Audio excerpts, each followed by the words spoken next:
That's really endearing. So the card here says congrazzles and love amped with a couple of stickers on it. Hey Airsofters, thank you so much for stopping by my video. Today we're going to be taking a look at the GPM91 green gas pistol by G&G. This video was made possible by the wonderful people at Amped Airsoft who hosted a double pistol giveaway on their YouTube channel.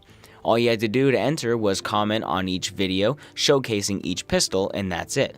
I was lucky enough to be randomly selected to win this exact pistol, and I could not be happier. I mean, one, it's a free pistol, and two, it gives me the opportunity to make another review video for you guys, and just I like to give my opinion on airsoft stuff. Alright, now let's get to the gun. When you receive this gun in the mail, it will come packaged in a nice little plastic pistol case with a slot for the gun, speed loader, and standard sized magazine.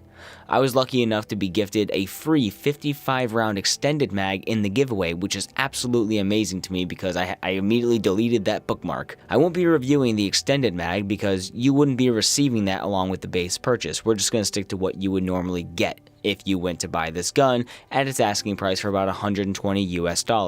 The manual you get in the case is pretty short, only having a couple pages per language, but those pages are filled with colorful, fully illustrated references on safety and the exploded parts list. On the gun itself, you're going to have some nice neutral colored trademarks that you barely notice etched into the gun, and on the textured polymer handguard you have a nice G&G armament insignia on both sides. One of the first things I tested was the mag drop for this gun, which I found to be very smooth and consistent, which I find very pleasing. It's super satisfying to just drop the mag and have no resistance, no wobble, no shaking to get that thing to be forced out. It just dropped right out. Additionally, on top of that, I started wobbling around the gun to try to find any loose kind of parts and hear any kind of shape because the gun isn't 100% full metal, so that obviously is something to check on. And upon shaking the gun, there were no wobbling parts on the gun whatsoever except for the little lanyard loop at the bottom of the gun by the magazine. Also to note, the speed loader that I got was of superb quality compared to what I'm used to. Used to your $5 and $10 crappy speed loaders you get at whatever local airsoft shop or the ones you get free with a gun.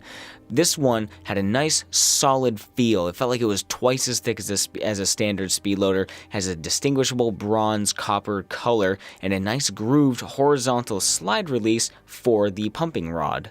Whatever you want to call it. I don't really know what you call the little thumb rod. I am a little disappointed that the case that the gun came in doesn't have a carry handle though. I feel like that should have been a thing. Now, for the gun itself. The GPM9 is a blowback green gas pistol that features a full metal frame and slide, adjustable hop-up unit, 12mm counterclockwise barrel thread for your mock suppressors and tracer units, and an under-barrel Picatinny mount.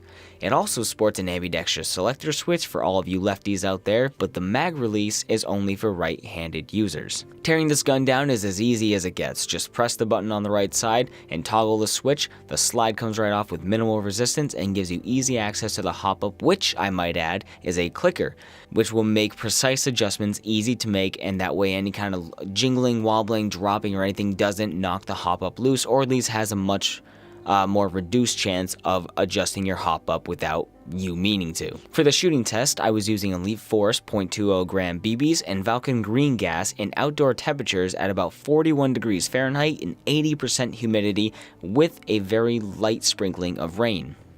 Not the best day to do the shooting test, but it was the only one I had. I was getting pretty average readings at about 320 FPS, which the site boasts it goes 300 to 330 with .20 gram BB, so we were right within that threshold under these conditions right out of the box. I was easily able to reach my target, which I had placed at about 100 feet without adjusting the hop-up, but that being said, it was at about that target's range, that 100 feet, that I started to lose accuracy a little bit, with my BBs curving left and right, so I might recommend using at least .25 gram BBs, but that being said, again, under these, you have to remember the weather conditions. A little bit of rain, 80% humidity, which the moisture in the air can definitely affect a lightweight BB, and the fact that it was cold out, so it was like a very thin but wet air, so it's not the best conditions for the test, but actually it kind of works out because it gives you the lower bar of what to expect. So if you're testing this in the summer, you're going to be getting great results. comparatively to mine. Some quick things that I personally like about this gun is that it is super lightweight compared to my M92A1 Beretta. If you don't know about that, I'll have a link to other reviews down in the description, but my Beretta is a big, beefy, 100% full metal, fully automatic M9 pistol that fires with CO2, and that thing is a tank.